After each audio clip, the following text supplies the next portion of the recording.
कर्तव्य आईएएस अकादमी उज्जैन में आपका स्वागत है। आज हम देखेंगे कि हमारा संपूर्ण भारत जो कि लगभग 125 करोड़ जनसंख्या का देश है, इसका संचालन जिस विधि से किया जाता है, आखिर उस विधि का निर्माण कब, कैसे और क्यों हुआ। क्या यह विधि जिसे हम लोग संविधान कह रहे हैं, क्या भारत का संविधान कुछ घंटों, कुछ मिनटों, कुछ महीनों या कुछ दिन में आरंभ हुआ, कंप्लीट हुआ? नहीं, हमारे भारत के संविधान को कंप्लीट होने में कुल 2 वर्ष 11 माह और 18 दिन का समय लगा। इसमें संविधान सभा का गठन किया गया। अगर हम सामान्य भाषा में समझें तो संविधान का जो निर्माण है वो त्वरित नहीं हुआ है। इसका विकास, संवैधानिक विकास की यदि मैं चर्चा करूं तो लगभग 1773 के रेगुलेटिंग एक्ट से भारत के संविधान का आरंभ होता है। अर्थात वहां पे जो कुछ नियमावली लाई गई थी चार्टर में, वो सारी चीजें हमारे संविधान में ऐड की गई। भारत का संविधान 2 शब्दों से मिलकर बना है, सम धन विधान। इसका अर्थ हो गया, सम का अर्थ होता है समान और विधान का अर्थ होता है कानून। अर्थात पूरे संपूर्ण देश के लिए जहां समान कानून हो उसे कहा जाता है संविधान। देखिए, वर्तमान स्थिति में अगर मैं एक बात पर चर्चा करूं तो मुझे स्पष्टतः याद आता है कि वर्तमान में संविधान को लेकर कई सारी भ्रांतियां चल रही हैं। संविधान को लेकर कई सारी बातें इस प्रकार से की जाती हैं जिसका कोई आधार नहीं है, तर्कहीन बातें हैं। क्योंकि संविधान को बनाने में किसी एक व्यक्ति का हाथ नहीं है और ना ही संविधान को किसी एक व्यक्ति विशेष या समूह विशेष या दल विशेष द्वारा नहीं बनाया गया है, जबकि संपूर्ण भारत से चुने हुए प्रतिनिधियों के द्वारा और कुछ मनोनीत सदस्यों के द्वारा भारत के संविधान का निर्माण हुआ है। आइए चलते हैं कि आखिर संविधान के निर्माण की आवश्यकता क्यों पड़ी। यदि हम सामान्य सी भाषा में बात करें तो जिस प्रकार से व्यक्ति के एक घर को चलाने के लिए कुछ नियम कायदे होते हैं कि जैसे पिताजी हमारे कहते हैं कि भैया शाम को 8 बजे बाद 9 बजे बाद आपको बाहर नहीं जाना है, बाहर जाना है तो किसी कार्य विशेष से ही जाना है। उसी प्रकार से और भी कई सारी चीजें हैं जो नियमावली के अधीन आती है। पिताजी कुछ नियम बना देते हैं, पुत्र क्या करेगा, पुत्री क्या करेगी, है ना, किस समय घर में आना है, किस समय भोजन बनेगा, किस समय क्या होगा। अर्थात एक घर को चलाने के लिए जिस प्रकार के नियम कायदे बनाए जाते हैं, उसी प्रकार से संपूर्ण भारत को विद्वानों ने अपना घर समझा और इस घर को चलाने के लिए, इसका संचालन करने के लिए, इसके शासन और प्रशासन को चलाने के लिए जिस प्रकार के नियमावली का निर्माण किया गया, उसी नियमावली को संविधान कहा जाता है। संविधान के गठन को लेकर अगर हम चर्चा करें तो संविधान के निर्माण में संविधान सभा का सर्वाधिक क्या महत्वपूर्ण योगदान रहा है। बिना संविधान सभा के भारत के संविधान का निर्माण लगभग संभव नहीं था। संविधान में कई विद्वान हैं, जैसे देशी रियासतों से जो मनोनीत सदस्य आए हैं उनमें भी लगभग विद्वान लोगों का ही चयन हुआ है। किंतु यदि मैं ये कहूं कि संविधान सभा में सबसे ज्यादा पढ़े लिखे व्यक्ति कौन थे, तो वो थे डॉक्टर अंबेडकर साहब। डॉक्टर अंबेडकर साहब से ज्यादा पढ़ा लिखा संपूर्ण संविधान सभा में हमें कोई भी दिखाई नहीं देता है। उनके समकक्ष यदि मैं किसी को लेकर चलूं तो वो है हमारे BN राव साहब, जो कि संविधान सभा के संवैधानिक सलाहकार थे। आइए हम चर्चा करते हैं कि इस संविधान के निर्माण में कुल कितनी बैठकें हुई, कुल कितने अधिवेशन हुए, कितने सदस्यों ने मिलकर हमारे संविधान का निर्माण किया और संविधान सभा के निर्माण की मांग सबसे पहले किसने, कब और क्यों उठाई। देखिए, ब्रिटिश हुकूमत संपूर्ण भारत पर शासन कर रही है। अब लगभग हमारे क्रांतिकारियों में जितने भी हमारे क्रांतिकारी हुए हैं, उनकी तमाम क्रांतियों को लेकर यह स्पष्ट हो गया कि अंग्रेजों को अब भारत छोड़कर जाना है। जब अंग्रेज भारत छोड़कर जा रहे थे, भारत छोड़कर वो जाए उससे पहले हमारे देश को चलाने के लिए, चूंकि हमारा देश लगभग 565 से अधिक रियासतों में बटा हुआ था और हर रियासतों का अपना एक कानून होता था, अपनी विधि होती थी, अपने चलाने का एक तरीका होता था। दंडात्मक प्रक्रिया वहां पर अलग होती थी, न्यायिक प्रक्रिया वहां पर अलग होती थी, वहां का प्रशासन अलग होता था, वहां की शासन व्यवस्था अलग होती थी, सेनापति वगैरह के अंडर में जो चीजें आती थी वो उनकी अलग होती थी। यानी मैं ये कहूं सामान्य भाषा में तो हम समझ सकते हैं कि संपूर्ण देश अलग अलग छोटे छोटे कई देशों में बटा हुआ था। यहां हम बात करेंगे संविधान सभा में एक हमारे महत्वपूर्ण व्यक्ति जिनका नाम है लौह पुरुष सरदार वल्लभ भाई पटेल। मैं ये कहूं कि यदि सरदार वल्लभ भाई पटेल हमारे देश में ना होते या उन्हें देशी रियासतों के एकीकरण का मामला नहीं दिया जाता तो आज हम कहते हैं हमारा भारत कई छोटे छोटे देशों में बटा होता। और उन देशों में भी स्पष्ट रूप से यदि मैं कहूं तो हम कहते हैं कि आज मैं उज्जैन देश से निकलकर इंदौर देश में गया, इंदौर देश से निकलकर मैं भोपाल देश पहुंचा और भोपाल देश से निकलकर मैं जहां जहां भी हमारे क्षेत्र दिखाई दे रहे हैं, सीहोर देश में गया, मैं राजगढ़ देश में गया, इस प्रकार की तमाम बातें हो रही होती। किंतु लौह पुरुष सरदार वल्लभ भाई पटेल, जिन्हें एकता पुरुष के नाम से भी हम जानते हैं, 31 अक्टूबर को इनका जन्मदिवस हम जो मनाते हैं उन्हें एकता दिवस के रूप में मनाया जाता है। उनकी भी इस पूरी संविधान सभा में महत्वपूर्ण भूमिका मानी जाती है। आइए हम स्लाइड्स के माध्यम से देखते हैं कि आखिर संविधान में किस प्रकार से संविधान सभा की मांग की गई और संविधान सभा के गठन की मांग कहां से आरंभ होती है। सबसे पहले हम देखते हैं सन 1895 में स्वराज विधेयक लाया गया बाल गंगाधर तिलक के द्वारा और इसी स्वराज विधेयक में सबसे पहले संविधान के या संविधान निर्माण की मांग की गई थी। यानी आपसे यदि प्रश्न पूछा जाए कि सबसे पहले संविधान निर्माण की मांग किसके द्वारा की गई थी तो वो बाल गंगाधर तिलक है। 1895 में इन्होंने सबसे पहले संविधान सभा की मांग की। किस विधेयक में की गई थी तो हम चर्चा करते हैं कि स्वराज विधेयक में सबसे पहले संविधान निर्माण की मांग की गई थी। इसके बाद यदि हम आगे चर्चा करें तो हम चलते हैं कि संविधान सभा की धीरे धीरे धीरे धीरे हर चारों ओर मांग उठने लगी, चारों ओर से ये बातें सामने आने लगी कि हाँ भारत जैसे विशाल देश को चलाने के लिए, विविधता वाले इस देश को चलाने के लिए हाँ एक संविधान का निर्माण जरूर होना चाहिए। आइए हम देखते हैं कि संविधान सभा के मांग को लेकर सबसे पहले किसने रखी तो वो 1895 में हमने कह दिया है कि बाल गंगाधर तिलक ने रखी। जबकि सन 1922 ईस्वी में महात्मा गांधी के द्वारा हरिजन पत्रिका में यह बात रखी गई कि भारतीयों के संविधान का निर्माण भारतीयों की इच्छा अनुसार किया जाएगा। इस बात का समर्थन करने के लिए जितने भी छोटे बड़े दल थे कांग्रेस को लेकर और भी छोटे बड़े जो दल थे, सभी दलों ने लगभग इस बात का तूल पकड़ लिया कि हां भारत का एक संविधान होना चाहिए और संविधान का निर्माण एक संविधान सभा के द्वारा किया जाना चाहिए। 1925 में स्प्रू समिति आती है और स्प्रू समिति में कॉमनवेल्थ ऑफ इंडिया बिल के नाम से एक बिल लाया जाता है और 1925 में इस बिल को रखा जाता है और यहीं से हम कह सकते हैं कि यही वो बिल है या यही वो प्रक्रिया है जो संविधान सभा का पहला चरण माना जा सकता है। आगे हम चलते हैं सन 1934 में एक वामपंथी नेता है एम.एन. रॉय और एम.एन. रॉय के द्वारा ही सबसे पहले आधिकारिक रूप से संविधान सभा की मांग की गई थी। ये एक वामपंथी नेता है और इन्होंने कहा कि भारत के लिए एक संविधान सभा होनी ही चाहिए। जबकि सन 1935 में कांग्रेस के द्वारा आधिकारिक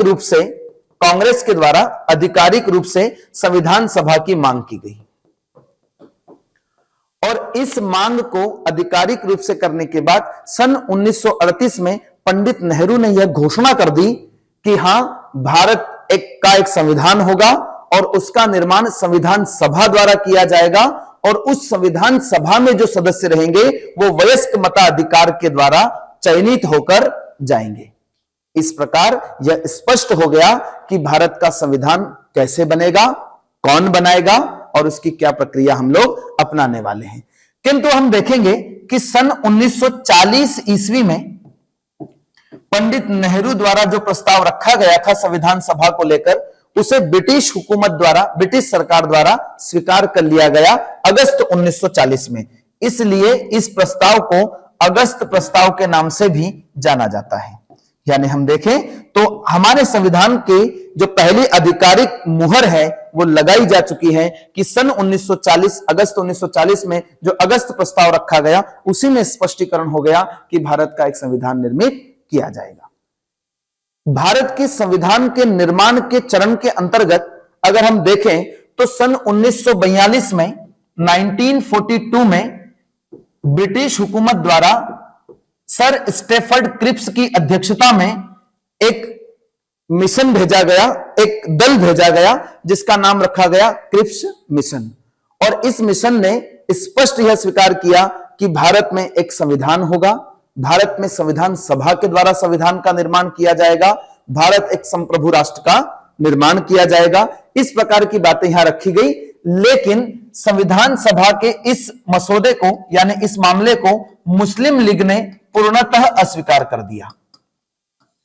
अर्थात मुस्लिम लीग के द्वारा इसका बहिष्कार कर दिया गया। कहा गया कि हमें एक अलग राष्ट्र चाहिए, पाकिस्तान।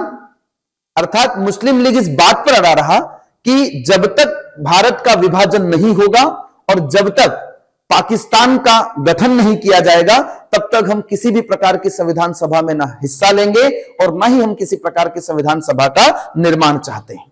आइए आगे चलते हैं। हमारा क्रिप्स मिशन कंप्लीट होता है, लेकिन जैसे ही क्रिप्स मिशन कंप्लीट होता है, क्रिप्स मिशन के बाद में सन 1946 में सर पैंथिक लॉरेंस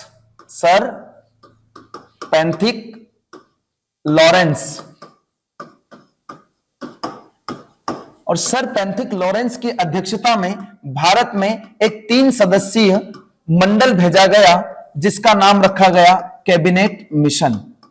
और कैबिनेट मिशन ने यह स्पष्ट कर दिया कि हां, भारत में संविधान सभा का निर्माण संविधान सभा के द्वारा किया जाएगा और उसमें कुल 389 सदस्य होंगे, 389 सदस्य। इसका मतलब यह हुआ कि कैबिनेट मिशन ने संविधान सभा के लिए कुल 389 सदस्यों का मांग की या आधिकारिक रूप से पुष्टि कर दी। इन 389 सदस्यों में से कौन से सदस्य किसके और कितने होंगे, इस बात के लिए भी यह स्पष्टीकरण किया गया। और इस प्रकार हम देखते हैं कि संविधान सभा में जो सदस्य होंगे, संविधान सभा का जो सदस्य है वो कुल 389 सदस्य होंगे और इसमें से ब्रिटिश भारत को 269 जबकि देशी रियासतों को कुल 93 यानी 93 सदस्य दिए जाएंगे। इस प्रकार से ये सीटें आवंटित की गई। और हम देखते हैं यार, ब्रिटिश भारत का अर्थ यह होगा कि भारत के वो क्षेत्र जहां पर ब्रिटिश हुकूमत का सीधे यानी डायरेक्ट नियंत्रण है उसे हम कहते हैं ब्रिटिश भारत। जबकि देशी रियासतों में ब्रिटिश भारत का नियंत्रण तो है किंतु डायरेक्ट नियंत्रण नहीं है। इस कारण से उन क्षेत्रों का जो शासन प्रशासन जो राजनीतिक सिस्टम है वो देशी राजाओं के द्वारा चलाया जा रहा है। इस कारण से इसे देशी रियासत कहा गया। आइए हम देखते हैं कि ब्रिटिश भारत को जो 269 सीटें दी गई है उनमें से 292 सीटें 11 गवर्नर प्रांतों से, जबकि 4 सीटें मुख्य आयुक्त प्रांत यानी चीफ कमिश्नरी स्टेट को आवंटित की जाती हैं। ये 11 गवर्नर प्रांत क्या होते हैं, आइए इस पर बात करते हैं। तो जिस प्रकार वर्तमान में भारत में राज्य और केंद्र शासित प्रदेश की धारणा है, केंद्र है, शासित प्रदेश है और राज्य है, उसी प्रकार से ब्रिटिश भारत में कुल 11 राज्य जिन्हें गवर्नर प्रांत के नाम से जाना जा रहा है और कुल 4 मुख्य आयुक्त जिन्हें हम ये कह सकते हैं मोटे तौर पर कि ये केंद्र शासित प्रदेश होंगे और ब्रिटिश गवर्नर के द्वारा ये डायरेक्ट जो है संचालित हो रहे होंगे। आइए हम देखते हैं कि 11 गवर्नर प्रांतों में कौन कौन से सेक्टर आते हैं, कौन कौन से क्षेत्र आते हैं। सबसे पहला आप देख पा रहे होंगे मद्रास, उसके बाद बॉम्बे। ध्यान रखना, बॉम्बे पहले एक स्टेट था, बाद में यह महाराष्ट्र राज्य बनता है। संयुक्त प्रांत बिहार, मध्य प्रांत उड़ीसा, पंजाब, उत्तर पश्चिमी सीमांत प्रांत सिंध क्षेत्र और बंगाल और असम। इस प्रकार से ये 11 गवर्नर प्रांतों से चुनकर प्रतिनिधि संविधान सभा में आएंगे, इस बात का स्पष्टीकरण किया गया। जबकि 4 चीफ कमिश्नरी स्टेट जिन्हें हम कह रहे हैं उनमें दिल्ली, अजमेर ये वर्तमान राजस्थान में है, कुर्ग जो कि वर्तमान कर्नाटक में पड़ता है और ब्रिटिश बलूचिस्तान जो कि वर्तमान पाकिस्तान में पड़ता है। इस प्रकार हम देखते हैं कि भारतीय संविधान सभा के लिए चयनित प्रतिनिधियों के मामले में या चुनाव होने वाले प्रतिनिधियों के मामले में 292 सदस्य 11 गवर्नर प्रांतों से आएंगे और 4 मुख्य आयुक्त से आएंगे या चीफ कमिश्नरी स्टेट से आएंगे। आइए देशी रियासतों के मामले में देखते हैं। आपको एक बात और यहां पर स्पष्ट हो जानी चाहिए कि ये जो 292 सदस्य 11 गवर्नर प्रांतों से आने वाले हैं, इनका निर्वाचन किया जाएगा, अर्थात वहां के वयस्क मताधिकार, जिसका मामला 1935 का हम लेते हैं, तो सन 1935 में कर को लेकर, शिक्षा को लेकर और संपत्ति को लेकर इस प्रकार से ये 3 आधार बनाए गए थे और इन्हीं 3 आधारों को मानकर यह बताया गया था कि कौन कौन व्यक्ति जो है वोटिंग करेगा या कौन कौन व्यक्ति मत देने का अधिकारी होगा। इस प्रकार से हम ये मान सकते हैं कि हमारे 11 गवर्नर प्रांत में जो थे वो चयनित लोग थे। चयनित का मतलब हो गया जिनका चुनाव हुआ था। और ये जो देशी रियासतों से आ रहे हैं, इनके देशी रियासतों के प्रमुखों को यह स्पष्ट किया गया कि या तो आप स्वयं अथवा आप अपनी तरफ से किसी विद्वान सदस्य को मनोनीत करके संविधान सभा में भेज सकते हैं। इसका अर्थ यह हुआ कि देशी रियासतों से आने वाले जो व्यक्ति हैं वो मनोनीत होंगे, चयनित नहीं। इस प्रकार से भारतीय संविधान सभा आंशिक रूप से चयनित और आंशिक रूप से मनोनीत संविधान सभा थी। यानी स्पष्टतः ना तो ये चयनित लोगों के द्वारा बनाई गई सभा थी और ना ही केवल मनोनीत सदस्यों द्वारा बनाई गई सभा थी। अतः हम कह सकते हैं कि भारतीय संविधान सभा आंशिक रूप से चयनित और आंशिक रूप से मनोनीत सदस्यों के द्वारा बनाई गई थी। आइए आगे हम देखते हैं कि संविधान सभा के अंतर्गत ब्रिटिश भारत को जो आवंटित सीटें हैं उनके लिए चुनाव कब और कैसे किए गए। अभी हम ध्यान रखेंगे, मैंने अभी जस्ट आपको बताया है कि सन 1935 के भारत शासन अधिनियम के द्वारा यह स्पष्ट किया गया था कि कर के आधार पर, शिक्षा के आधार पर और संपत्ति के आधार पर कौन कौन वोट देने का अधिकारी होगा। उसी मामले को हम यहां पर देखते हैं। संविधान सभा के लिए चुनाव की बात हम करें तो संविधान सभा के लिए चुनाव जुलाई अगस्त 1946 में किए जाते हैं।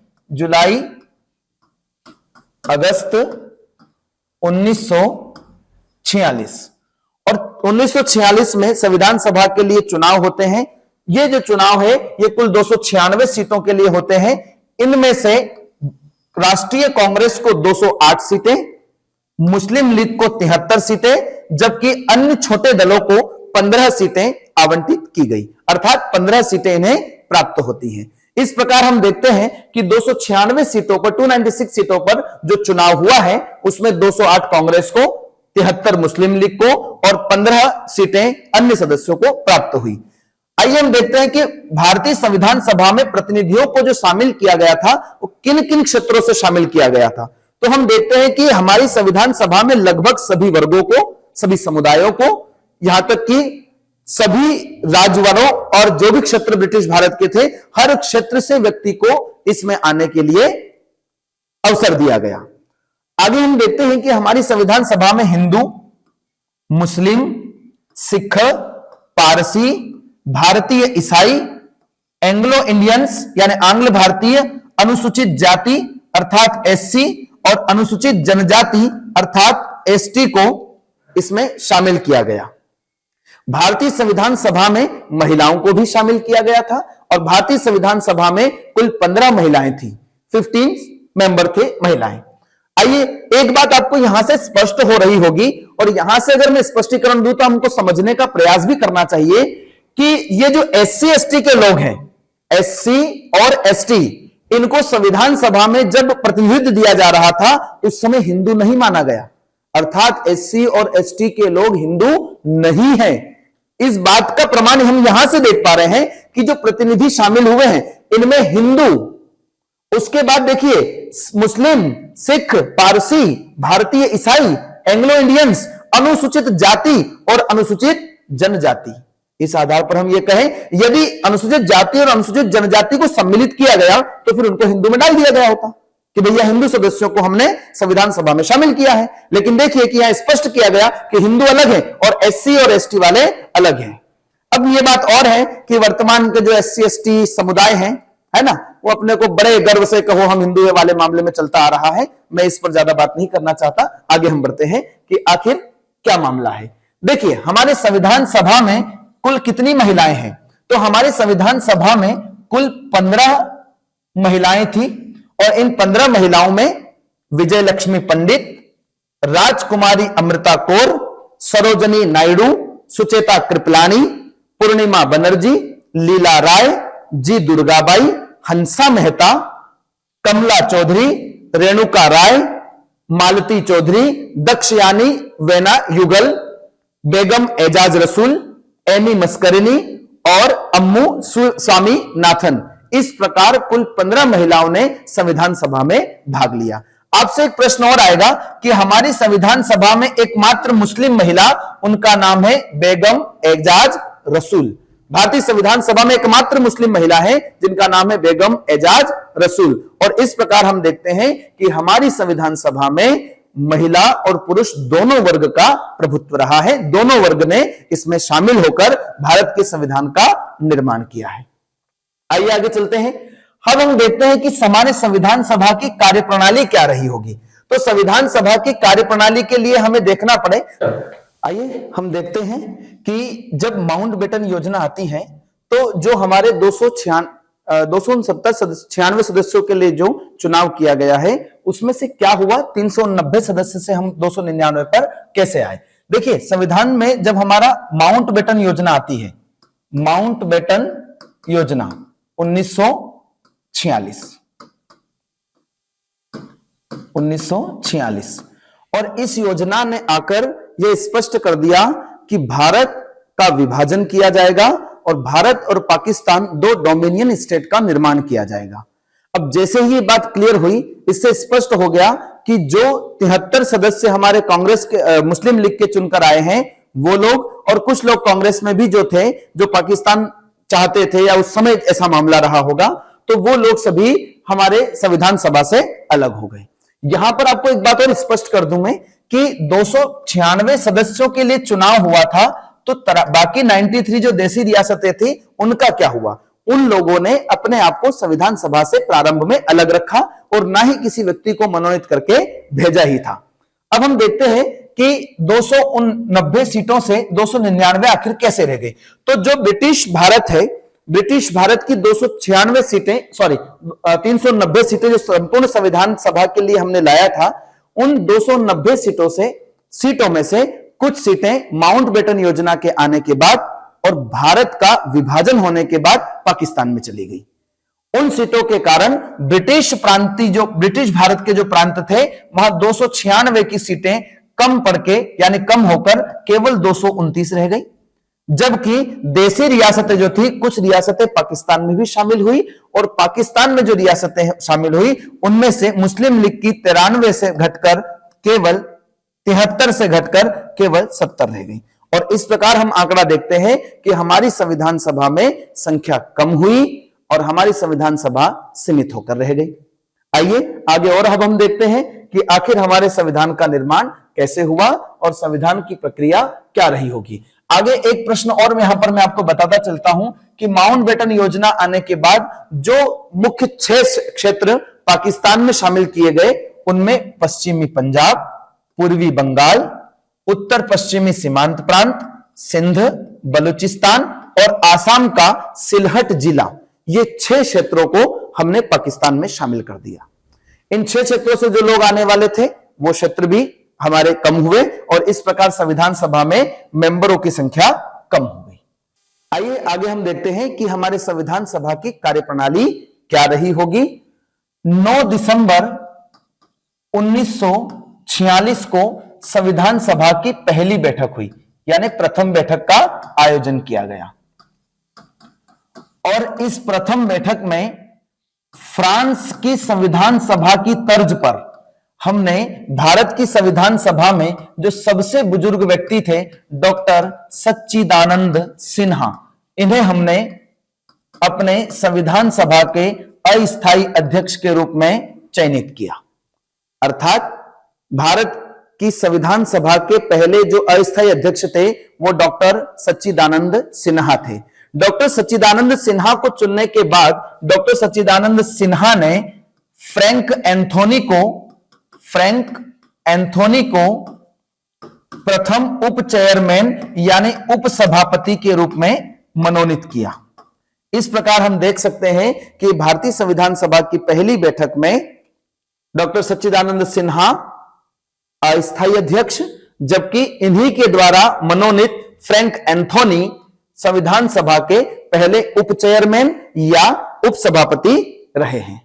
इस प्रकार हम देखते हैं इसी संविधान सभा में हम यह भी देखते हैं इस बैठक में आखिर कितने सदस्यों ने भाग लिया। तो संविधान सभा की पहली बैठक में 207 सदस्यों ने भाग लिया था और 207 सदस्यों में हम देख सकते हैं कि महिला कितनी थी, तो कुल 9 महिलाओं ने भाग लिया था। हमारी संविधान सभा की पहली बैठक में 207 सदस्यों ने यानी 9 महिलाओं ने भाग लिया था। इस प्रकार हम देखते हैं कि संविधान सभा की पहली बैठक हमारी कंप्लीट होती है और एक दिन के बाद अगले ही दिन यानी 11 दिसंबर को संविधान सभा की दूसरी बैठक आयोजित की जाती है। इस संविधान सभा की दूसरी बैठक में हमारे संविधान सभा को सबसे पहली बात यह हुई कि एक स्थायी अध्यक्ष मिल गए और स्थायी अध्यक्ष के रूप में डॉक्टर राजेंद्र प्रसाद को चुना गया। डॉक्टर राजेंद्र प्रसाद, अर्थात हम कह सकते हैं कि भारतीय संविधान सभा के पहले जो स्थायी अध्यक्ष हैं वो डॉक्टर राजेंद्र प्रसाद हैं, जबकि एच.सी.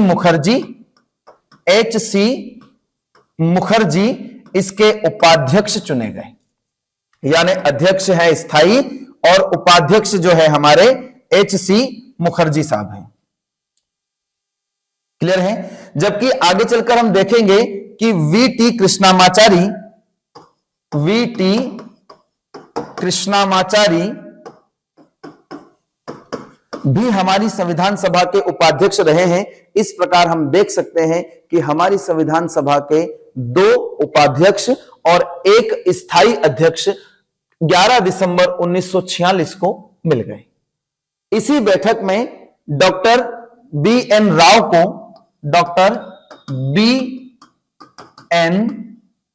राव को भारतीय संविधान सभा का संवैधानिक सलाहकार नियुक्त किया गया। संवैधानिक सलाहकार, आपको जानकर बड़ी हैरानी भी होगी कि डॉक्टर बी.एन. राव भारतीय संविधान सभा के सदस्य नहीं हैं, ये भारतीय संविधान सभा के सलाहकार हैं यानी एडवाइजर हैं। और इस प्रकार 11 दिसंबर की चर्चा हम करें तो 11 दिसंबर 1946 और हम देखें कि हमारी संविधान सभा की यह दूसरी बैठक है। पहली बैठक 9 दिसंबर 1946 को हुई और दूसरी बैठक 11 दिसंबर 1946 को हुई। अगला हम देखते हैं आगे प्रक्रिया क्या होती है हमारे संविधान में। तो हम देखते हैं कि 13 दिसंबर 1946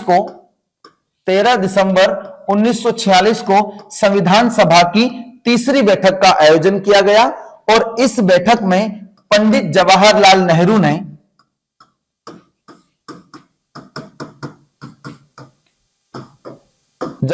नेहरू ने उद्देश्य प्रस्ताव रखा। उद्देश्य प्रस्ताव का अर्थ समझ लीजिए सबसे पहले यहां पर कि उद्देश्य प्रस्ताव है क्या। उद्देश्य प्रस्ताव का अर्थ है कि जो हमारी संविधान सभा संविधान का निर्माण करेगी वो संविधान कैसा होगा, उस संविधान का उद्देश्य क्या हो गया। अर्थात हमारे इस उद्देश्य प्रस्ताव में संविधान का एक झलक आपको देखने को मिल जाएगी। इसके अनुसार कहा गया कि भारत एक संपूर्ण प्रभुत्व संपन्न गणराज्य होगा। आइए हम इसकी परिभाषा को एक बार अंकित करके देखते हैं। यहां लिखा हुआ है उद्देश्य प्रस्ताव 13 दिसंबर 1946 से 22 जनवरी 1947, क्योंकि 22 जनवरी 1947 को सर्वसम्मति से संविधान सभा द्वारा इस उद्देश्य प्रस्ताव को स्वीकार किया गया था।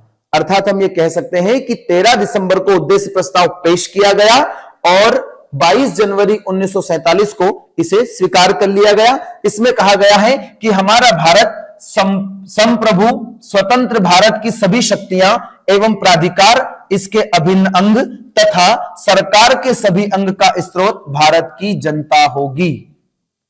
अब मैं आपसे एक प्रश्न पूछूं कि अगर हम ये देखें कि भारत का संचालन संविधान से होता है और भारत के प्रधानमंत्री, राष्ट्रपति, उपराष्ट्रपति, राज्यपाल, अन्य जितने भी संवैधानिक हमारी संस्थाएं हैं, ये सभी भारत के संविधान से शक्तियां प्राप्त करती हैं।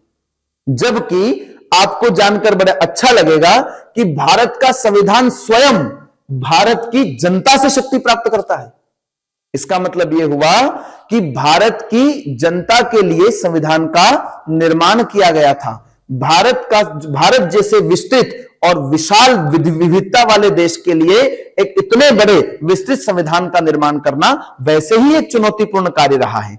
आइए हम देखते हैं कि उद्देश्य प्रस्ताव के बाद में और स्वतंत्रता अधिनियम 1947 ने हमारी संविधान के सभा में और संविधान के मामले में क्या क्या इसने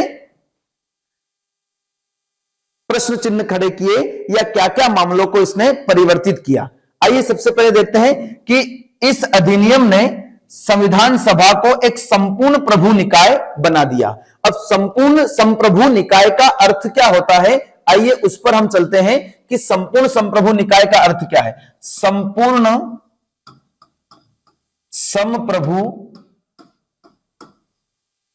निकाय, इसका अर्थ यहां पर यह माना जाए कि भारत की जो संविधान सभा है वो कोई भी संविधान बनाने के लिए पूरी तरीके से स्वतंत्र है और वह स्वतंत्रता से पूर्व बने हुए तमाम ब्रिटिश कानूनों को, ब्रिटिश नियमों को, ब्रिटिश विधियों को खत्म करने का और यहां तक कि स्वयं 1947 का जो अधिनियम आया, भारतीय स्वतंत्रता अधिनियम 1947, उसे भी समाप्त करने का अधिकार रखती है।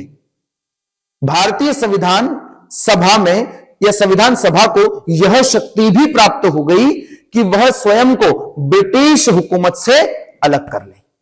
इस प्रकार हम देखते हैं कि हमारी संविधान सभा संपूर्ण संप्रभु निकाय बनकर तैयार हुई। आगे हम देखें तो एक बिंदु और यहां पर हमें मिलता है कि हमारी जो संविधान सभा है वो एक प्रकार की विधायिका बन गई। अब विधायिका का अर्थ क्या होता है? विधायिका का अर्थ होता है जहां पर नियम कानून बनाए जाए, अर्थात भारत की संसद बनकर हम तैयार हुई। इसीलिए संविधान सभा को लघु संसद कहा गया। संविधान सभा को लघु संसद कहा गया। अब इस लघु संसद का अर्थ क्या हुआ कि हमारी संविधान सभा जिस दिन भी संविधान के लिए संविधान का निर्माण करेगी, उस दिन डॉक्टर राजेंद्र प्रसाद पहले तो इसकी अध्यक्षता करेंगे, डॉक्टर राजेंद्र प्रसाद। और जिस दिन हमारी संविधान सभा विधायिका के रूप में कार्य करेगी, उस दिन जीवी मावलंकर इस संविधान सभा की अध्यक्षता करेंगे। अर्थात हमारी संविधान सभा के अब दो अध्यक्ष हैं, डॉक्टर राजेंद्र प्रसाद और जीवी मावलंकर। और चूंकि हमारी संविधान सभा ने ही प्रथम संसद यानी लघु संसद के रूप में कार्य किया, इस प्रकार हम देख सकते हैं कि प्रथम लोकसभा के जो अध्यक्ष हैं वो कौन है? जीवी मावलंकर है। आपको एक बात और यहां पर स्पष्ट कर दें कि संविधान सभा को दो अलग अलग कार्य सौंपे गए। पहला कार्य यह है कि हमारी संविधान सभा भारत के लिए एक संविधान का निर्माण करेगी, जबकि दूसरा कार्य यह है कि जो भी नियम कानून कायदे बनाए जाएंगे उन कानूनों को हमारी संविधान सभा लागू भी करेगी। अर्थात ये दोनों कार्य संविधान सभा को करना है और दोनों कार्य अलग अलग दिन करना है। एक दिन कानून संविधान निर्माण किया जाएगा और एक दिन विधायिका यानी कानून को लागू किया जाएगा। इस बात को स्पष्ट ध्यान रखना है कि ये दोनों कार्य संविधान सभा द्वारा अलग अलग दिन किए जाएंगे। और इस प्रकार हम देखते हैं कि हमारी संविधान सभा एक संविधान निर्माण के लिए जानी गई और दूसरी लघु संसद के रूप में जानी गई। आइए आगे बढ़ते हैं। हमारी संविधान सभा में यह विधायिका वाला मामला आया। दूसरा मसला आ गया है मुस्लिम लीग का। तो हम देखेंगे कि ऐसा नहीं है कि मुस्लिम लीग के सभी सदस्य पाकिस्तान में चले गए, नहीं, कुछ मुस्लिम लीग के सदस्य या मुस्लिम लोग भी हमारी संविधान सभा में रहे। लेकिन जैसे ही हमने बात की मुस्लिम लीग का क्या प्रभाव पड़ता है, तो मुस्लिम लीग स्वतंत्रता अधिनियम के कारण अलग हो जाती है, और अलग होने से संविधान सभा में जितने भी सदस्य हैं उन सदस्यों की संख्या क्या हो जाती है, सीमित हो जाती है। इतने फैक्ट हमारी संविधान सभा को लेकर बनते हैं। आइए अब आगे बढ़ते हैं। हमारी संविधान सभा के अंतर्गत अगर हम देखें तो कुल 13 समितियां थी। 13 समितियां हमारी संविधान सभा में कुल थी। उनमें से 8 बड़ी समितियां थी, 8 थी बड़ी समितियां, और इन 8 बड़ी समितियों को सर्वाधिक बड़ा योगदान, महत्वपूर्ण योगदान दिया गया हमारे संविधान के निर्माण में। इनमें हम देखते हैं संघ शक्ति समिति, जिसके अध्यक्ष हैं पंडित जवाहरलाल नेहरू, संघीय संविधान समिति, जिसके अध्यक्ष भी पंडित नेहरू हैं, प्रांतीय संविधान समिति, इसके अध्यक्ष लौह पुरुष सरदार वल्लभ भाई पटेल हैं, और प्रारूप समिति, जिसके अध्यक्ष डॉक्टर BR अंबेडकर साहब हैं, जिन्हें बाबा साहब अंबेडकर के नाम से भी जाना जाता है। मैंने प्रारंभ में यह बात कही है कि पूरी संविधान सभा में जो सर्वाधिक पढ़े लिखे व्यक्ति हैं वो हमारे बाबा साहब डॉक्टर भीमराव अंबेडकर साहब ही हैं। इनके समकक्ष हमने BN राव साहब को रखा, क्योंकि दूसरे सबसे ज्यादा पढ़े लिखे जो व्यक्ति थे वो BN राव साहब भी थे। अब हम देखते हैं यहां पर कि मौलिक अधिकारों एवं अल्पसंख्यकों के संबंधी परामर्श समिति और जो भी बहिष्कृत क्षेत्र थे उनसे संबंधित जो समिति है उसके अध्यक्ष हैं सरदार वल्लभ भाई पटेल। इस मौलिक अधिकारों वाली समिति को 2 अलग अलग भागों में हम बांट के देखें तो यहां 2 उप समितियां, जबकि कुल 5 समितियां बनाई गई। इसी मौलिक अधिकार और अल्पसंख्यकों संबंधी परामर्श समिति, जनजातीय और बहिष्कृत क्षेत्रों से संबंधित जो समिति है उसकी 5 समितियां बनाई गई, जिनमें से 2 उप समिति हम बड़ी इस तरीके से देखते हैं कि पहली है मौलिक अधिकारों से संबंधित उप समिति, जिसके अध्यक्ष हैं JB कृपलानी, जबकि अल्पसंख्यक उप समिति जो है उसके HC मुखर्जी को क्या बनाया गया, अध्यक्ष बनाया गया। आइए इसमें हम अब चर्चा करते हैं प्रारूप समिति के बारे में।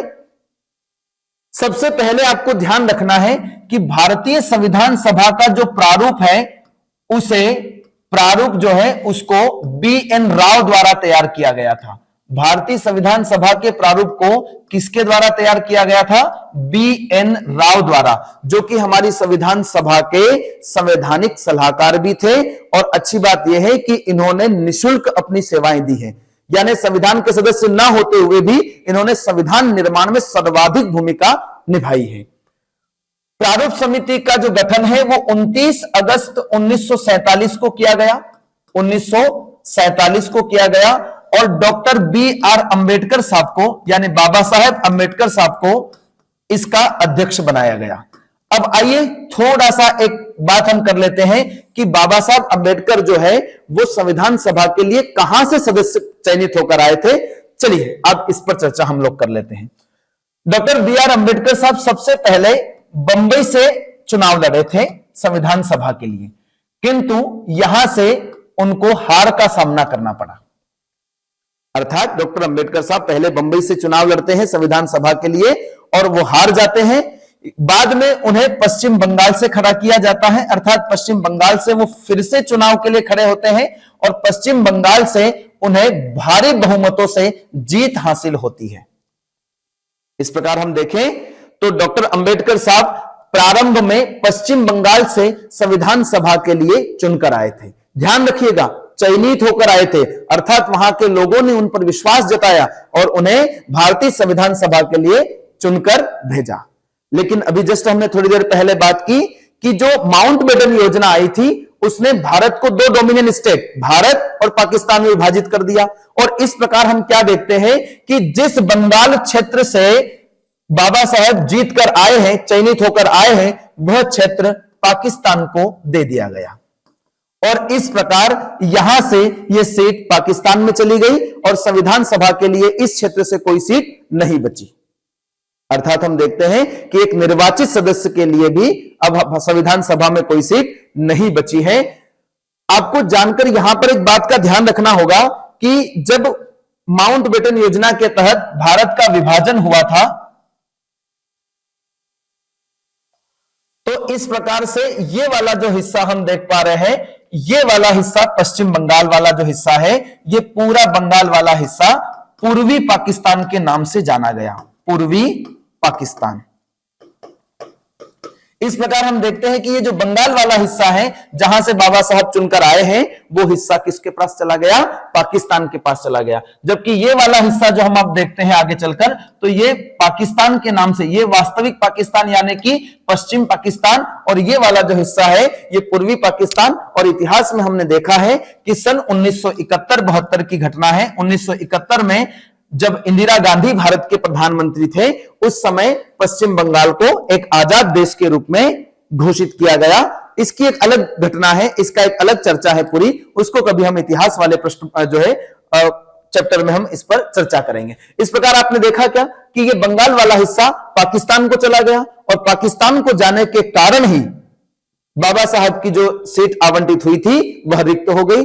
आगे देखिए कि जो बी.एन. राव साहब हैं, बी.एन. राव साहब कहते हैं कि हमें अच्छे से पता है कि संविधान सभा में जितने भी लोग बैठे हुए हैं, जितने भी लोग आए हैं, उन्हें संविधान का कितना नॉलेज है, यानी कि उन्होंने कितने संविधान दे पढ़े हैं, कितने क्या किए हैं, उन्हें अच्छे से पता है बी.एन. राव साहब को। इसलिए बी.एन. राव साहब ने जोर देकर यह बात कही डॉक्टर राजेंद्र प्रसाद को कि डॉक्टर राजेंद्र प्रसाद अध्यक्ष महोदय, डॉक्टर बी.आर. अंबेडकर साहब को किसी भी हालत में संविधान सभा में लाना होगा, उनके बिना भारत के संविधान का निर्माण लगभग असंभव है।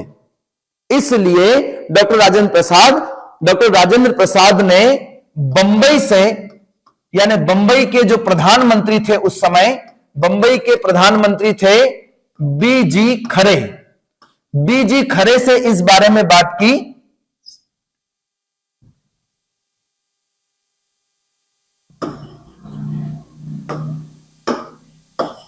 बी.जी. खरे से इस बारे में बात की, और डॉक्टर राजेंद्र प्रसाद ने पत्र लिखा बी.जी. खरे। आप ध्यान रखिएगा, यहां मैंने प्रधानमंत्री शब्द का प्रयोग किया है, क्योंकि उस समय मैं आपको पहले ही बता चुका हूं कि भारत में छोटे छोटे देश हुआ करते थे। उसी प्रकार से बॉम्बे भी एक स्टेट हुआ करता था, और उस स्टेट के हेड मतलब वहां पर प्राइम मिनिस्टर का पद हुआ करता था। इस प्रकार बी.जी. खरे को पत्र लिखा कि हमें बंबई से एक सीट रिक्त करवाई जाए, और किसी भी प्रकार से डॉक्टर बी.आर. अंबेडकर साहब को संविधान सभा में शामिल किया जाए। इस प्रकार बी.जी. खरे जो कि प्रधानमंत्री हैं, उन्हें पत्र लिखा गया।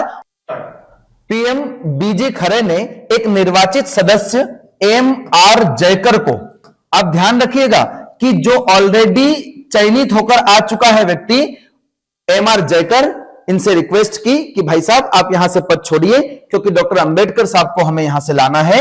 और इस प्रकार बंबई से पुनः निर्वाचन किया गया, और डॉक्टर अंबेडकर साहब निर्वाचित होकर बंबई से हमारी संविधान सभा में आए। अब यहां से थोड़ा सा कंफ्यूजन वाला प्रश्न बनता है कि डॉक्टर अंबेडकर संविधान सभा में कहां से निर्वाचित होकर आए थे? तो प्रारंभ में ये पश्चिम बंगाल से निर्वाचित होकर आए थे, और वह क्षेत्र पाकिस्तान में जाने के बाद पुनः इनका निर्वाचन बंबई से किया गया। और बंबई से जिस व्यक्ति की रिक्त सीट की गई थी, उनका नाम है एम.आर. जयकर। ध्यान रखिएगा, ये निर्वाचित सदस्य हैं और इनकी सीट को खाली किया गया है, और इसको करवाने का श्रेय किसको गया था? बी.जी. खरे। आइए हम एक बात और ध्यान रखें कि बी.जी. खरे जो हमारा भाषा आयोग बना था, उसके प्रथम भाषा आयोग के अध्यक्ष जो है वो कौन थे? बी.जी. खरे। आइए आगे चलते हैं। Doctor B R. अंबेडकर साहब के बारे में अगर हम चर्चा करें तो स्पष्ट है कि डॉक्टर बी.आर. अंबेडकर साहब जितना पढ़ा लिखा व्यक्ति पूरे संविधान सभा में नहीं था, अतः उनका महत्वपूर्ण योगदान रहा है। इसी कारण से भारतीय संविधान के जनक डॉक्टर बी.आर. अंबेडकर साहब को कहा गया है, और इन्हें संविधान का पिता भी कहा जाता है। ग्रेनविल ऑस्टिन तो कहते हैं कि डॉक्टर अंबेडकर के बिना संविधान का निर्माण असंभव था, अर्थात डॉक्टर अंबेडकर ही वह व्यक्ति हैं जिन्होंने पूरे संविधान का प्रारूप जो है संभाला, और प्रारूप समिति के ये क्या बने? अध्यक्ष बने। आइए अब हम देखते हैं कि जिस प्रारूप समिति के अध्यक्ष डॉक्टर बी.आर. अंबेडकर साहब थे, उनमें कुल अंबेडकर साहब को मिलाकर कुल 7 सदस्य थे, और उन 7 सदस्यों में आइए हम देखते हैं। और इस प्रकार हम देखते हैं कि ये 16 अनुच्छेद आखिर कौन कौन से हैं, जिनको 26 नवंबर 1949 को ही लागू कर दिया गया था। आइए हम देखते हैं अनुच्छेद नंबर 5, 6, 7, 8 और 9 ये जो नागरिकता से संबंधित अनुच्छेद हैं इन्हें स्वतः लागू कर दिया गया। अर्थात ऐसा माना जाता है कि संविधान कंप्लीट होते ही ये स्वतः लागू हो गए। अनुच्छेद नंबर 60 जिसके बारे में हम जानकारी अगर जुटाएं तो हमें पता चलता है कि इसमें राष्ट्रपति की शपथ के प्रावधान किए गए हैं, क्योंकि आपको पता होगा कि पहले राष्ट्रपति चुने जाएंगे तभी गणतंत्र लागू होगा। आप समझने का प्रयास कीजिएगा। और 324, 366, 367, 379, 380, 388, 391, 392, 393 और 394 इस प्रकार कुल 16 अनुच्छेदों को 26 नवंबर 1949 को ही लागू कर दिया गया था। आइए आगे हम और देखते हैं। यदि आप इनको देखेंगे तो आपको समझ में आएगा 1, 2, 3, 4, 5, 6, 7, 8, 9, 10, 11, 12, 13, 14, 15, 16 इस प्रकार ये 16 अनुच्छेद जो है ये 26 नवंबर को ही लागू कर दिए जाते हैं। और इस प्रकार भारत की संविधान सभा ने पूरे भारत के संविधान के निर्माण को कंप्लीट कर लिया। अब हम देखते हैं कि कुछ विशेष बातें संविधान सभा से संबंधित कुछ विशेष बातें जहां से आपको प्रश्न पूछे जा सकते हैं एग्जाम में। आपको ध्यान रखना है कि हमारी संविधान सभा में कुल 12 अधिवेशन और 167 बैठकें हुई हैं। ध्यान रखा जाए इस बात का। दूसरा, हमारी संविधान सभा के जो स्थायी अध्यक्ष हैं वो स्थायी अध्यक्ष के रूप में अगर हम देखें तो वो डॉक्टर राजेंद्र प्रसाद हैं। डॉक्टर राजेंद्र प्रसाद।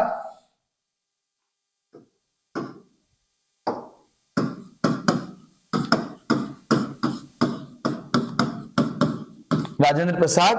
अस्थायी अध्यक्ष डॉक्टर सच्चिदानंद सिन्हा को चुना गया था। H.C. मुखर्जी और V.T. कृष्णामाचारी ये 2 उपाध्यक्ष थे, जबकि संविधान सभा के हम 2 अध्यक्ष भी मान के चल रहे हैं, डॉक्टर राजेंद्र प्रसाद और G.V. मावलंकर। इसी प्रकार अगर हम देखें तो हमारे ही इस संविधान में संविधान सभा के जो सचिव हैं वे थे H.V.R. अयंगर। H.V.R. अयंगर। इन्हें संविधान सभा का सचिव बनाया गया। जबकि हम देखेंगे कि संविधान की जो लिखावट है वो आपको पता होगा कि हमारा संविधान हस्तलिखित है और इसकी जो लिखावट है वो प्रेम बिहारी नारायण रायजादा के द्वारा की गई है। प्रेम बिहारी नारायण रायजादा।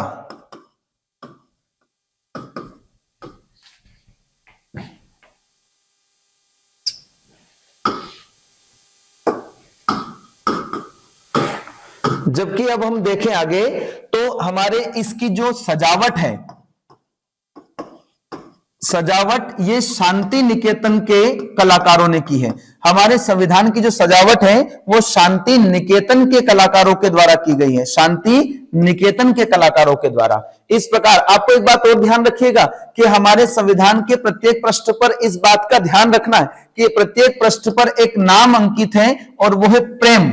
वो प्रेम कोई और नहीं, प्रेम बिहारी नारायण रायजादा है, क्योंकि इन्होंने ये शर्त रखी थी कि भारत का संविधान में पूरी तरीके से हाथ से लिखूंगा और इटैलिक शैली में लिखूंगा। ध्यान रखिएगा, भारत का संविधान इटैलिक शैली में लिखा हुआ है। इटैलिक शैली में लिखूंगा, किंतु मैं उसके लिए कोई पैसा नहीं लूंगा, किसी प्रकार की कोई शुल्क नहीं लूंगा, किंतु हर पृष्ठ पर मैं प्रेम शब्द का अंकन करूंगा, अर्थात मेरे खुद के हस्ताक्षर करूंगा। और इस प्रकार हमारे संविधान निर्मित होता है। और हमारे संविधान में कुल 22 भाग, 8 अनुसूचियां और 395 अनुच्छेद होते हैं। ये जो मामला है ये 26 जनवरी 1950 का है। 26 जनवरी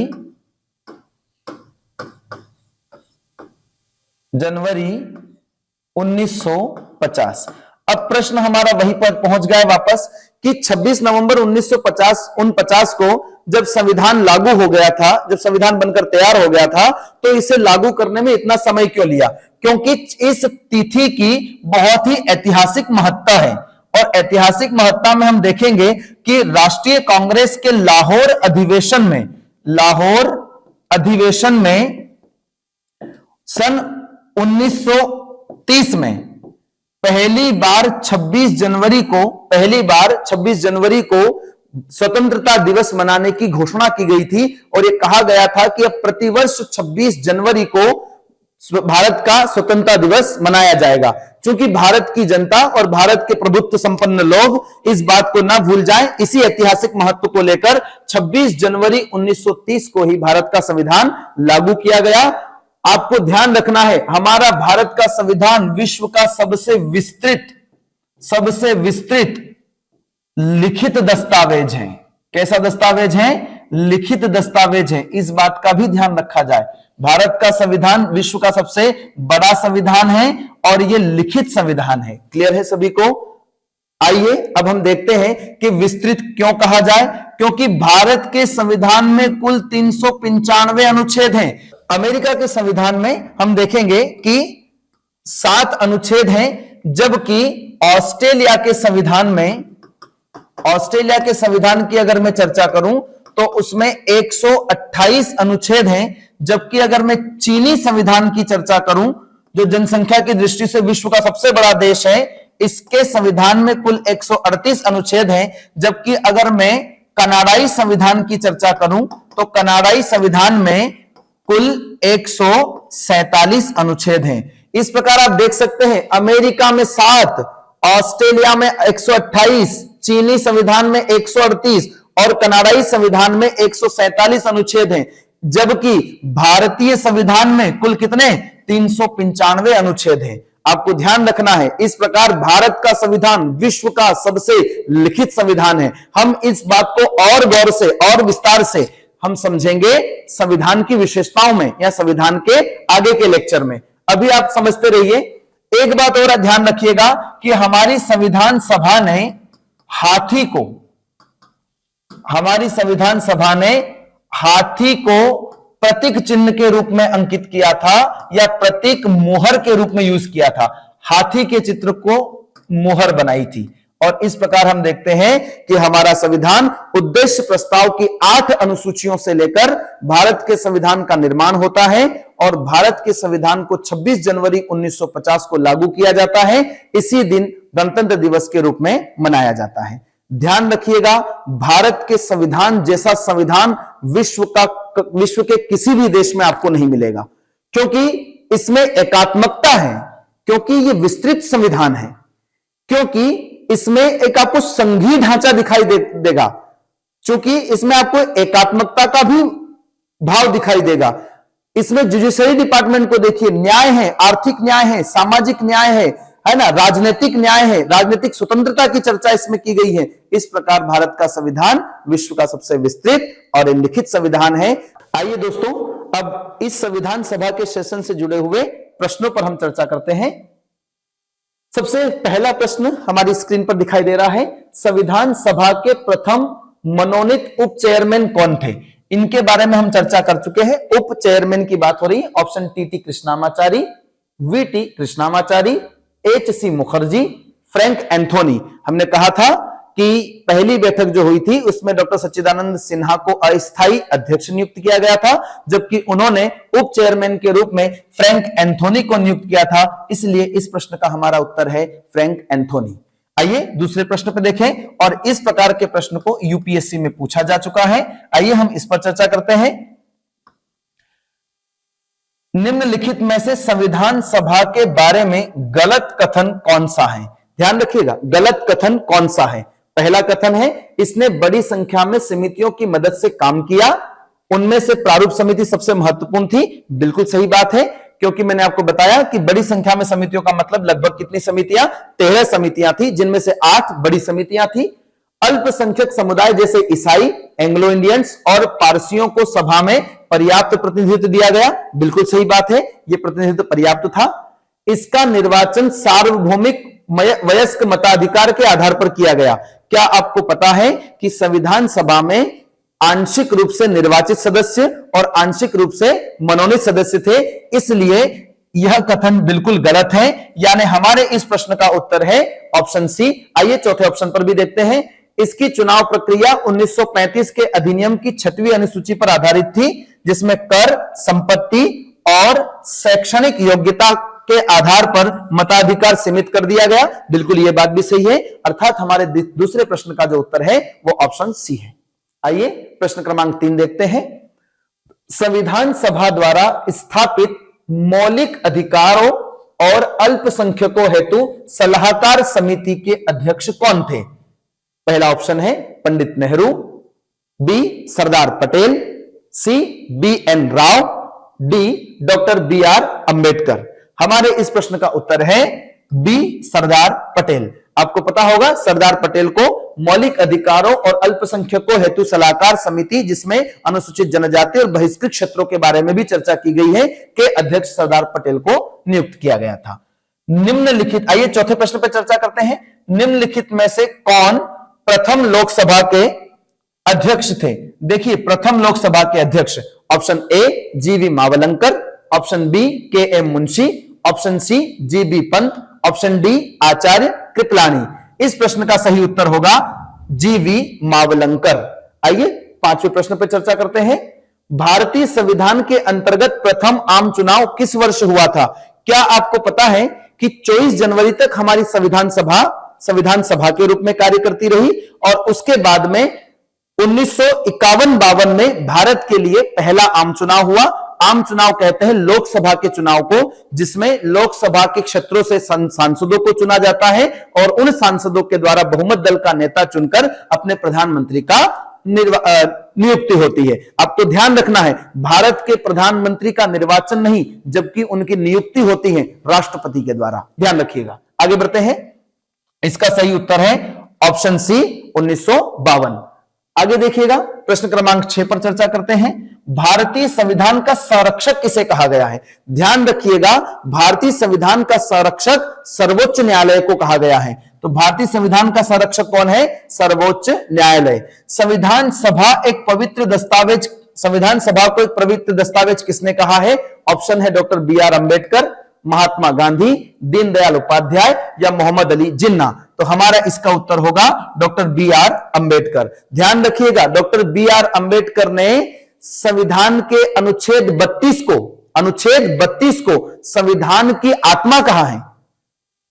और आगे ध्यान रखें कि एक व्यक्ति हुए हैं जो संविधानविद है, उनका नाम है ग्रेनविल ऑस्टिन। ग्रेनविल ऑस्टिन ने संविधान सभा के आर्टिकल नंबर 32, संविधान के आर्टिकल नंबर 32 और राज्य के नीति निदेशक तत्वों को सम्मिलित रूप से संविधान की आत्मा कहा है। डॉक्टर अंबेडकर साहब ने केवल 32 को। और आपको पता होगा कि अनुच्छेद 32 जो है ये संवैधानिक उपचारों की बात करता है। ये संवैधानिक उपचारों की बात करता है। हां, ये बात यह भी स्पष्ट है कि जब कभी भारत के किसी व्यक्ति के मौलिक अधिकारों का हनन होता है तो वह सीधे सुप्रीम कोर्ट में जा सकता है और सुप्रीम कोर्ट में वो सुनवाई का हकदार होगा। वर्तमान दिशा में अगर देखा जाए तो वर्तमान समय है कि जुडिशरी जो सिस्टम है वो इतना महंगा हो गया है कि गरीब से गरीब व्यक्ति जिसका यदि मौलिक अधिकार हनन होता है तो वो यदि सुप्रीम कोर्ट जाए तो वकीलों की फीस, प्रक्रिया इतनी कठिन है, जटिल है। इसी जटिलता के कारण तो, क्योंकि भारत का संविधान बहुत जटिल है, इसी के कारण तो इसे वकीलों का स्वर्ग भी कहा गया है। तो इतनी जटिल प्रक्रिया है कि व्यक्ति सीधा सुप्रीम कोर्ट कभी जाएगा, क्या ही जाएगा। यदि हम देखें तो यहां सामान्य रूप से व्यक्ति पहले जिला न्यायालय जा सकता है, तो वहां जिला न्यायालय की बात भी करना चाहिए थी। ध्यान रखिएगा, इसमें सीधे उच्च न्यायालय या सर्वोच्च न्यायालय तक जाने की बात कही गई है। अगला है हमारा, वर्ष 1942 में किस योजना के तहत यह स्वीकार किया गया कि भारत में एक निर्वाचित संविधान सभा का गठन होगा जो विश्व युद्ध के बाद संविधान का क्या करेगी? निर्माण करेगी। इसका उत्तर है क्रिप्स मिशन। आगे देखते हैं, संविधान सभा के गठन की मांग 1895 में किसके द्वारा प्रस्तुत की गई थी? Option A Mahatma Gandhi, option B Pandit Jawaharlal Nehru, option C doctor B R. Ambedkar, option D Bal Gangadhar तिलक। तो हमारा इसका उत्तर है बाल गंगाधर तिलक। प्रश्न क्रमांक 10 देखिएगा। 10 पे हम देखते हैं, कैबिनेट मिशन योजना के अनुसार संविधान सभा के कुल कितने सदस्य होने थे? तो आपको पता होगा कि कैबिनेट मिशन ने 389 सदस्यों को 390 सदस्य होने की बात कही थी। देखिए, यह प्रश्न आपके लिए है, इसे कमेंट बॉक्स में जरूर बताइएगा। प्रश्न है, संविधान सभा के विभिन्न प्रांतों के लिए 292 सदस्यों का निर्वाचन होना था, इनमें से कांग्रेस के कुल कितने प्रतिनिधि निर्वाचित होकर आए? Option A 395, option B 208, option C 325 या ऑप्शन डी 235। इसमें से आपको देखना है कि आपका सही उत्तर इनमें से क्या है। आप कमेंट बॉक्स में जरूर दीजिएगा। कर्तव्य आईएएस अकादमी के इस संविधान सभा सेशन को देखने के लिए आपको बहुत बहुत धन्यवाद। कि आपको इस संविधान सभा से संबंधित यदि कोई प्रश्न रहे हैं तो आप मुझे कमेंट बॉक्स में बता सकते हैं, हम उसका जरूर उत्तर देने की कोशिश करेंगे। धन्यवाद। जय हिंद, जय भारत।